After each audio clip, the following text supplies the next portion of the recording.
If you're Chinese, if you like anime, or if you're a Kenny Okoye fan, or you're Kenny Okoye yourself, then March 28th, 2026 will hope to be that will be the most forgettable day of your life.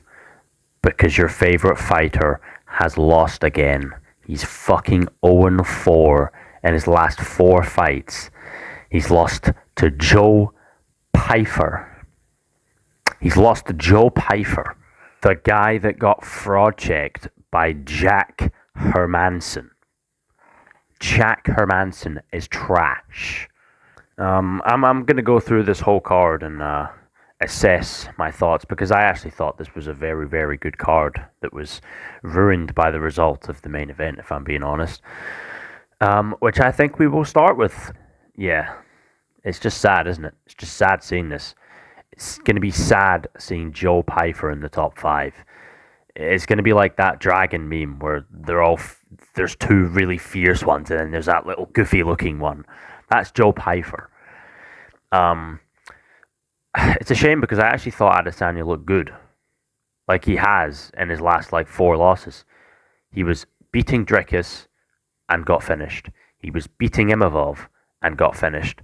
And he was beating Pyfer and got finished. Which makes me think that he's not declining skill-wise.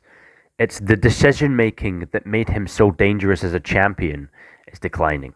And what I mean by that is if this was the Cannonier fight, he would have, he won the first round in this fight and that fight. In that fight, he, stayed at range, at kicking range, done absolutely fuck all for the rest of the fight. And this time, he smelt the finish because he landed one big shot and ended up paying for it, which is very unfortunate. But yeah, you can see here, Izzy outlanded Pyfer by 6 strikes, but he still outlanded him. Obviously, he got taken down twice, stuffed 6 of them. I did feel like Joe Pyfer's route to victory this fight was actually not through takedowns. I actually thought that the only way he could beat Izzy was to finish him with his hands or legs, aka on the feet. He didn't end up finishing him on the feet. He ended up finishing him by ground and pound, which was quite surprising. I've never seen Adesanya get bitched like that ever in my entire life, which is quite crazy. He's just not the same fighter anymore, man. And I saw a post saying that if Hamzat moves up, Izzy has a genuine route to become champion again. I would like to hear that guy's thoughts after this fight.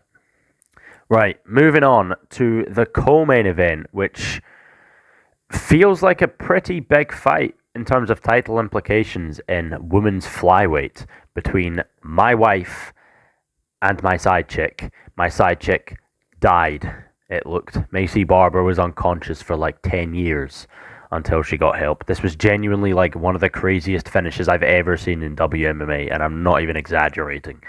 Alexa Grasso knocks out Macy Barber with a huge, is it left hand, I think? She immediately plops to the ground, unconscious. Alexa quickly jumps on her back like she did with Shevchenko, but she's already out. So she's rear naked choking an unconscious Macy Barber. The ref immediately sees that and stops the fight, and she's just laid unconscious on the floor for 5 minutes. And that one sub attempt was that sub attempt at the end.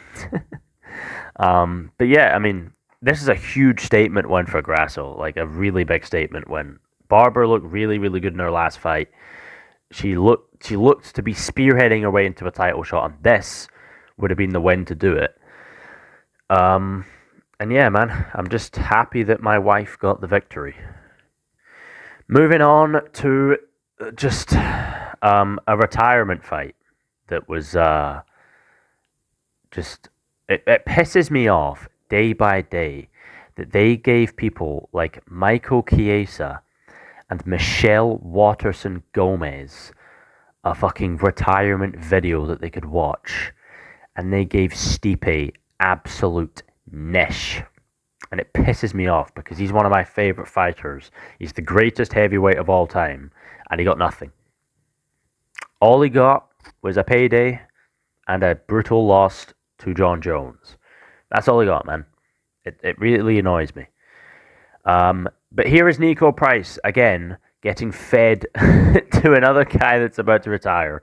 This happened with what's his name, Robbie Lawler. He was quickly finished then. He was quickly finished here. How quickly Michael Chiesa managed to jump on his back and submit him was crazy. But yeah, fairy tale finish. I couldn't give less of a shit. I'm not gonna lie. I've never been a big Michael Chiesa fan, so yeah, enjoy your retirement. Julian Erosa versus Larian Douglas. Another finish. I'm pretty sure this entire main card ended in a finish. I mean, this card was crazy. It really was crazy. This was one of the picks of the bunch, and we'll get to what I think is the finish of the night. But Julian Erosa, man, is he one of the worst fighters I've ever seen in my entire life. He is so dog shit. Every jab that Douglas landed looked to have stinged him so badly until he eventually went down. I mean, every time I watch him, he just looks like absolute shit. But it's a big KO from Douglas. I didn't really know much about him before this fight, but you know what the big baldy says. If you don't know, now you know. And that's how I felt with Larian Douglas. So it's a big, big TKO from him. And yeah, we'll see where he goes from here. I don't really have much to say about this fight. The Yusri title run starts today, bro. Yusri Belgari again, proving the doubters, winning as the underdog again. He fraud checked Azamat Bekaev. He's fraud checked Mansur Abdul Malik. Bro, this guy is different. Look at the difference in total strikes there. 16 to 107. That is mental. Abdul Malik just couldn't break his range at all. He just couldn't find the range with his punches to be able to secure enough takedowns to be able to win this fight. And honestly, Yusri's takedown defense really surprised me this fight. It really did, man. Well, he did get taken down a few times, and there was one time where his height kind of helped him not get taken down. A lot of Mansur's takedowns, he just got up straight away. So W Yusri for that, man. And I mean, his striking was just on point. He fought like Pereira. He fought like when he beat Pereira in Glory. It was just an incredible win. And if I'm being honest, he's probably too old to make a title run. But if I was me, if I was Dana, run back Yusri versus Izzy. I think now is a perfect time. If Edmund Shabazian can get Brendan Allen, Yusri can get Izzy. If you don't know, they fought in Glory in like 2017. I think just before Izzy was in the UFC. They fought in Glory. I'm pretty sure Izzy won. I'm pretty sure. I can't remember. It's been a while since I've watched the fight. But that would be such a sick fight to run back. It'll be the build up would be so cool. We'll see them dapping up. It'll be all gay and stuff. But yeah, I mean, great win from Yusri, and I am so excited to see what he does at middleweight. This right here was my pick of the bunch for finishes today. Oh my god. I posted on TikTok saying that it should be illegal to miss a Terence McKinney fight. He proves time and time again why he is genuinely, unironically, the most entertaining fighter in the UFC in terms of if you're looking for a finish. He just goes in there, immediately goes at Kyle Nelson and finishes him in less than 30 seconds. It was incredible. How this guy has never had a bonus in his entire UFC career is just mental to me. It's mental. But yeah, he's probably now going to lose his next fight by first round TKO, if we're being realistic. But man, I love Terence McKinney.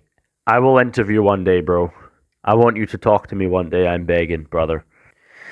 Anyway, yeah, there's not. I think these three prelims were the three that I watched. I think I started watching it Tybura versus Fortune, which was a really weird one. If I'm being honest, we'll quickly just gaze through these 3 prelims because not really much happened in them except for one of them. This one was a shit fight. It was trash, but it stole the show with Bruce Buffer having a stinker at the end with the scorecards, which was quite funny. It felt like Woodley versus Wonderboy all over again, but yeah, Marcin Tybura shit, Tyro Fortune shit, the entire heavyweight division shit.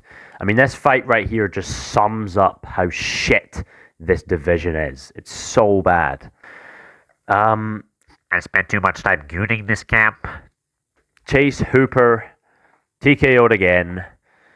I mean, it's sad for the 5 Chase Hooper fans that turned up for this fight. Womp womp, fuck you, you're goon bait. Got TKO'd again.